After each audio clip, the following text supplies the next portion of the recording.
Good morning, everyone, and welcome to the Tuesday, November 5th edition of the MMAOB Daily Podcast. I'm your host, as always, Adam Martin, and I'll be taking you guys through the latest in the world of mixed martial arts.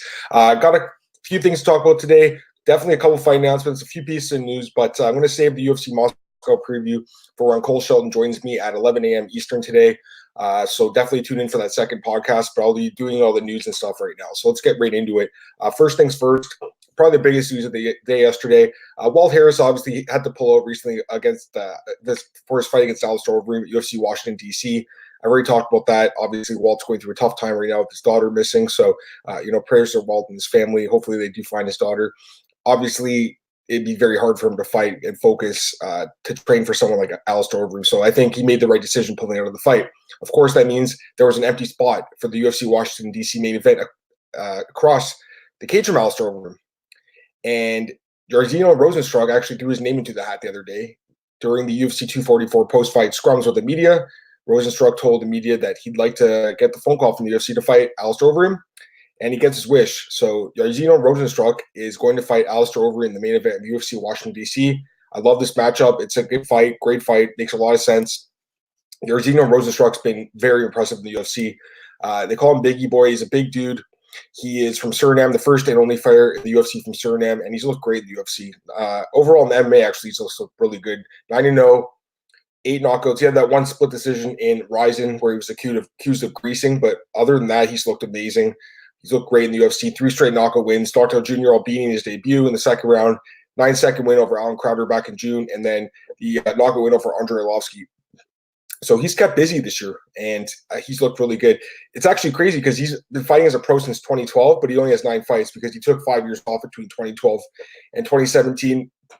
He was focusing on kickboxing in those years, and he has a lot of kickboxing experience as well. 76 wins, 8 losses, 1 draw in kickboxing. So this guy has been around for a long time, and then he takes on Overeem, another veteran of the sport, veteran of combat sports. Overeem, great fighter.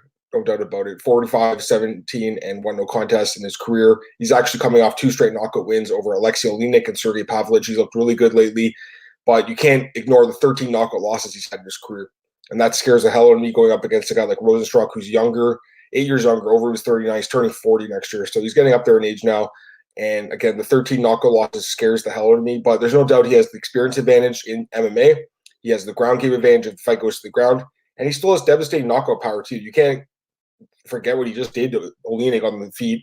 And the Pavlich fight, he looked incredible, not finishing him on the ground. I mean, Pavlich looks like a really good prospect right now. So you can't count out Overeem this fight, but I do kind of think that Rozenstruik might be favored here just because he's so hot right now, and his 2019 has looked amazing. 3 straight wins in this year alone. So I feel like this guy probably favored because MMA is such a what have you done for me lately sport, and people are kind of just forgetting what Overeem actually did lately. They're just remembering all those knockout losses, like the loss to Blades and Nagano, Stipe. I mean, this guy's been knocked out many, many times. So I feel like Rozenstruik might be favored a little bit, but I just don't think you completely count Alistair Overeem in this fight. I do think it's a pretty close matchup. It's pretty much whoever lands first wins. I'm kind of leaning towards Rozenstruik just because of the speed, and I think he does have probably a better chin at this point too. So should be interesting, but we haven't seen this guy's ground game tested, and if Overeem can go for a takedown, get it, and get the fight to the mat, he actually might be able to finish Rozenstruik via submission or via ground and pound. So either way, I'm very excited for this fight. I think it's a great matchup. Again, it's too bad Walt Harris can't fight Overeem. He deserved that matchup. He's worked really hard to get a big fight like that, but it is what it is, so it happens, and Rozenstruik is the one who takes advantage of the situation. Couple other things here. Stephen Thompson also spoke to the media, and he wants to fight either Jorge Masvidal again or Nate Diaz. He's not really that interested in Damian Maia.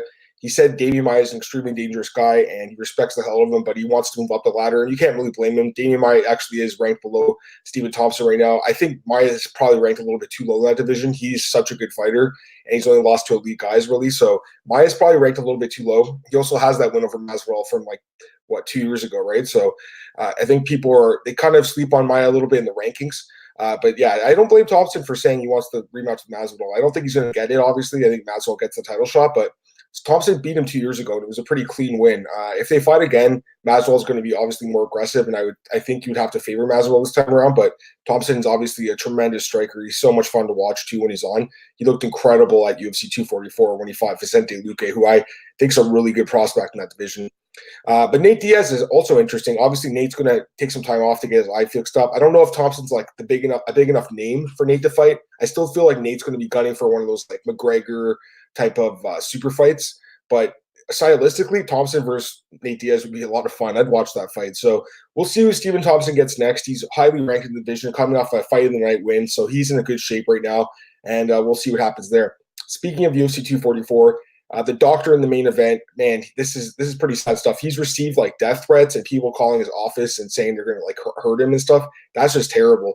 I know no one listens to this podcast is one of those people that did that. I just don't know what gets into people's minds where they're so crazy about this kind of stuff. Listen, the stoppage is not my favorite stoppage in the world. I don't love it. I understand why he did it. I still don't love it. But at the same time, giving this guy death threats is just sickening. So I don't think anyone listening to the show did any of that stuff.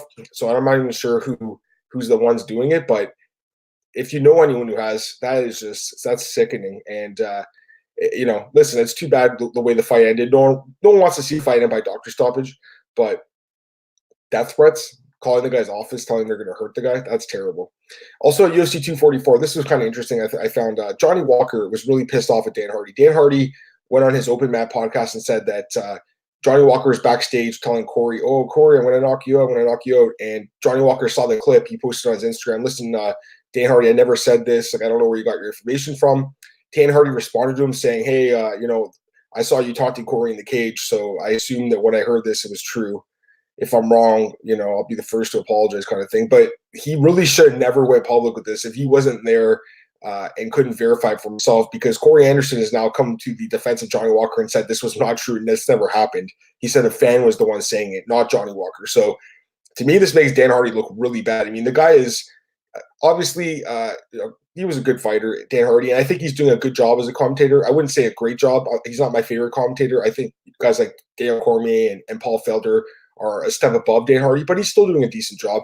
But this is not cool. Like, he basically smeared this guy's name for no reason. And I think he really deserves a public apology, Johnny Walker does. Johnny's a great guy. I met Johnny in Brazil. Awesome guy. I personally didn't believe it when I heard this either. He's just not that kind of person. Yes, he's kind of a goof, and he does like to play around and mess around. I think he learned his lesson from this fight, because I think he messed around too much and he got knocked out. But I never once thought that Johnny was taunting Corey Anderson backstage before the fight. Just didn't seem like his character. And for Dan Hardy to kind of say that about him and then it not being true, I think Johnny deserves a public apology from Dan. Hopefully he gets it. Maybe Dan does give him a public apology. But, he's a branch of the UFC now, right? And he's a branch of the media now. So he's got to get his facts right. And in this case, his facts are wrong. Listen, we're all going to get stories wrong. We're all going to say wrong things at points. But you got to be willing to go and apologize and say that, what you said was wrong. What else here?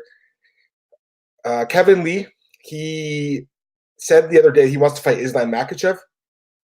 Now he's changing his tune. Kevin Lee says now that he wants to fight Conor McGregor or the winner of Tony Ferguson or Khabib Nurmagomedov next, which I find kind of interesting. I feel like the Makhachev fight's a lot more like gettable at this point, because Makhachev needs an opponent. Kevin Lee's coming off a great win. Makhachev's on a nice win streak, but at the same time, it was like 48 hours for Kevin Lee to turn back into that not so humble guy, which I don't mind. I mean, Kevin Lee's great, but yeah, I think Conor McGregor, that'd be a fun fight. I just don't think Conor's taking that fight. Even Kevin said that in the interview with TMZ. He's like, Conor won't take this fight. UFC won't give it to him.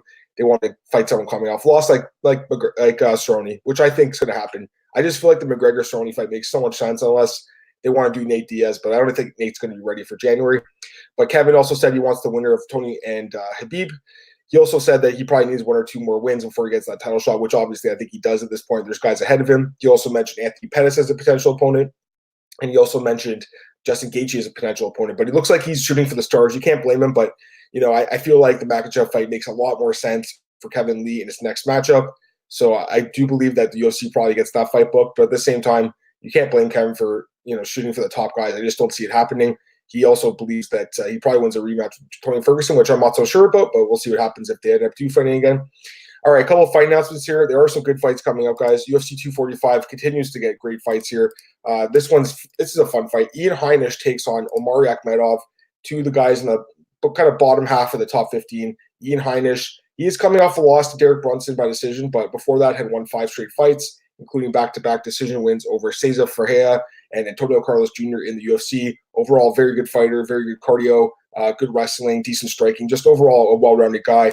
Takes on Omari Akhmedov here, 19-4-1 record. He is actually on a 5-fight unbeaten streak at this moment, so he's looked really good lately. Overall in the UFC, he is, 7-3-1 no contest. So he has a nice record in the UFC as well. He is ranked in the top 15 at 185, but in the bottom half. But the thing is, look at the guys he's beaten in the last 2 fights. Zach Cummings, Tim Boach. He did have the draw with Vettori. He did beat Abdul over Zach Al-Sen. So he has some solid wins, but at the same time, this is a guy that fades badly in the third round. He got knocked out by Sergio Arias and Lizu Zaleski dos Santos in the third round. So I don't completely trust his chin. I don't completely trust his cardio. And I do believe if he fights Heinisch in this fight and doesn't get it out in the first round, he probably gets finished late. So I would lean towards Heinisch just based on the cardio. I think that's his biggest edge in this fight, but we'll see what happens. Also, UFC 245, I like this fight a lot. Chase, the Dream Hooper, takes on Chase, the teenage Dream Hooper, excuse me. He's a young guy. He's only 20 years old. Well, he's 20 years old now. He can't be the teenage Dream anymore. He's the Chase, the 20-year-old Dream. Anyways, he's a solid prospect, man. 8-0-1. He takes on Daniel Teymur here. Daniel Teymur struggled in the UFC, 7-3 record. He is just 1-3 in the UFC. He's coming off a win over Sung Bin Jo. Wasn't a great fight. Did get the win. Before that, lost 3 straight to Chris Fiscal, Julio Arce, and Danny Henry. So I haven't been too impressed with him. His brother, David, I think is a much better fighter. I think Chase Hooper wins this fight. Chase has looked really good. He was a Contender Series guy. They signed him to a developmental deal. And since then, he's 2-0-1 draw. So he's looked good lately, coming off a nice win over Luis Gomez and Titan FC by rear naked choke. And I do think this kid is the real deal, and I think he does win this fight. UFC Busan gets 2 more fights. Alateng Heili against Ryan Benoit. That's a fun fight. I like this matchup. Let's pull it. Alateng is actually coming off a really good win in his debut, 13-7-1. He beat Dana Batragol at UFC the China card, and he actually won fight night. So it was a nice performance by him in his debut. He's won 3 straight fights. Takes on Ryan Benoit here. He is 10-5 in his career. He's coming off a win over Ashkan Mokhtarian by head kick. That was in 2017 though, so he has not fought in a long time. The momentum's kind of gone now, I think, for Benoit, but he does have a couple of good wins in his career. He did beat Sergio Perez by knockout. He has a couple of other wins by knockout. So this guy has power for this division. It's a good fight. I like the matchup. I think you got to lean towards Alateng at this point just because he's been fighting more often, but definitely an interesting fight. And the other matchup here at UFC Busan, I like this fight a lot. Heoni Barcelos takes on Saeed Nurmagomedov. This is a great fight. Love this matchup. Glad they got it in before the end of the year. Barcelos is a very good fighter, very dangerous guy, 14-1. He is 34, so he's a bit older, but he's looked good. He's on a 7-fight win streak. He just beat Carlos Ochan in Brazil. I was at that card. He absolutely smashed that guy. He also beat Kurt Holloway and Chris Gutierrez by finish in the UFC, so he's on a nice little finish streak here. And he takes on Saeed Nurmagomedov, who's also looked good, 13-1. Coming off a knockout win over Ricardo Ramos, also beat Justin Scoggins in the UFC. This guy's a very dangerous fighter. This is an interesting fight. This one can go either way. Nurmagomedov's 27. He's a little bit younger. He's fighting closer to home, being it's in South Korea. I don't know. It's a tough one to call. I think Barcelos is the better fighter, but the fact he's 7 years older is kind of scary. I really have no idea who wins this fight. Hopefully it happens. It was actually supposed to happen in Brazil. Nurmagomedov pulled out, so that's getting rebooked. I don't know. I really don't know who's going to win this fight. I guess I lean slightly towards Barcelos just because he's fought a little bit more lately, but it's a tough one to call. All right, got some reader questions here from Kevin Scott. Kevin, thanks for your questions, man. And again, if anyone wants to send questions in, send them to me on my email, or you can send them on Twitter. I think Twitter works really well, but if you don't want to do Twitter, that's cool. Do email Adam_Martin13@hotmail.com. Feel free to send an email anytime you guys want some questions answered. I'm happy to answer the questions that you have for me. All right, Kevin Scott. Hey, Adam, I rewatched UFC 244 tonight. Did you notice Kevin Lee seemed to have another nasty staph infection on his chest for this fight? Center of his chest, up high near his neck. If you didn't see, try to find a pic when he was being announced. We needed DC there to call it out like he did for his Ferguson fight. I did notice it. It was pretty nasty. I saw someone say it might be an ingrown hair. I'm not 100% buying that. It could have been staph. I'm not 100% sure. Clearly, it didn't affect his performance. But yeah, I mean, listen, he wouldn't be the first guy who stepped in the octagon with staph infection, but it is kind of nasty. Hopefully, the commission did see it at least. because, man, it was pretty noticeable on TV. So I'm assuming they did see it. It must have not been what we thought it was, but yeah, I did notice it. It was gross. Hopefully we can get that taken care of, because you don't want to see someone get sick in the octagon. Guys get staph all the time in training, though. It's not nice, but it's part of the sport, unfortunately. It's just something you don't want to see during an actual fight. All right, when is the UFC going to announce anything for 2020? I was sure they would have announced at least a Q1 schedule during 244, but nothing. They're cutting it pretty close now. I agree, Kevin. I thought they would have announced it too. I was expecting them to actually announce it during that Friday press conference. They did not announce it, though. So probably at UFC 245 is my guess, next month in Vegas. It is cutting it close. They'll probably have something for the UFC Conor McGregor card very soon. That card's in January. They got to start announcing 2020 dates. They got to put those tickets on sale soon. So I think we'll probably hear something about that card pretty soon. But as far as like the rest of the Q1 schedule, I would guess during UFC 245. We have to keep in mind this month actually has 3 cards. UFC 244, which happened this weekend, UFC Moscow, and then next weekend, UFC Sao Paulo. That's it. There's a 2-week break at the end of the month. So I feel like during that break, they'll probably get everything sorted out. UFC probably needs a break. They've had a crazy schedule this year, but I would assume during UFC 245, maybe even UFC Washington, D.C. will announce the Q1 schedule. And his last question, Dana said the other day they're going to France in 2020 and wants to see Francis headline the card. I can't imagine that would be a title fight. So who would you like to see him face? Yeah, I agree. It probably won't be a title fight. That is interesting. They're holding Francis off for that card. To be fair, though, they did call him for that fight against Volkov. He just didn't want to take it on 2 weeks' notice. He wanted that fight to be moved to UFC 245, which I can't blame him for. Looking at the rankings now, I mean, it's tough. It's a tough spot for Francis because he really should be fighting for the title next against Stipe in a rematch, but Cormier is going to get that fight, and Cormier deserves that fight. So you look at who's underneath him. Curtis Blades, he's already knocked him out twice. JDS, he's knocked him out. Derek Lewis, he lost to him last year. It was a terrible fight, though. I don't know if anyone wants to see that one again, but you know, at this point, you could possibly do a rematch between Ngannou and Lewis has looked better physically lately, so maybe that'd be a good fight. Probably someone gets KO'd this time, I would hope. Overeem's already knocked him out. Volkov, I mean, maybe if Volkov wins against Greg Hardy, you could do that fight, I guess. But you're kind of getting down a little bit too low in the division now. You're at 7. Ivanov's 8. That fight doesn't make sense. And then you got guys like Abdurakhimov, Harris. I don't think any of those guys make sense. So I think Nganou's kind of got slim pickings at this point. I think probably the Derek Lewis fight of the potential opponents makes the most sense. It's not the sexiest fight in the world. We saw the first fight. It was a terrible matchup, but maybe the rematch will be better. I think we expected a really good fight between those two. It didn't turn out to be very good. The only other thing is maybe a guy that's moving up from light heavyweight, like Ilir Latifi's moving up at some point. He says even that fight doesn't make too much sense. So, yeah, I think, unfortunately for Ngannou, he's in a tough spot in the division right now. So, yeah, just looking at it, Lewis probably makes the most sense out of anyone, or Volkov if he wins this weekend. Otherwise, you're fighting rematches that you've already beat these guys. The only other thing would be if he just gets a title shot against Stipe and DC needs more time. So that's about it. All right. Thanks again, guys, for tuning in to today's podcast. I'll be back at 11 a.m. Eastern with Cole Sheldon breaking down UFC Moscow. Looking forward to talking about that card. Once again, guys, thanks for tuning in. You guys can check me out on Twitter at MMADamMartin. This podcast is always available at MMAOddsBreaker.com. Go to our YouTube channel, like, share, subscribe. Also check the podcast out at Spotify, SoundCloud, and Apple Podcasts. It's on iTunes now. I appreciate if you guys subscribe there, leave a review. That'd be cool too. Also check me out at bjpenn.com, MMARace.net. I'll be back at 11 a.m. with Cole Sheldon breaking down UFC Moscow. Looking forward to talking about that card. A lot of good fights. Have a good one, guys. Thanks again for tuning in.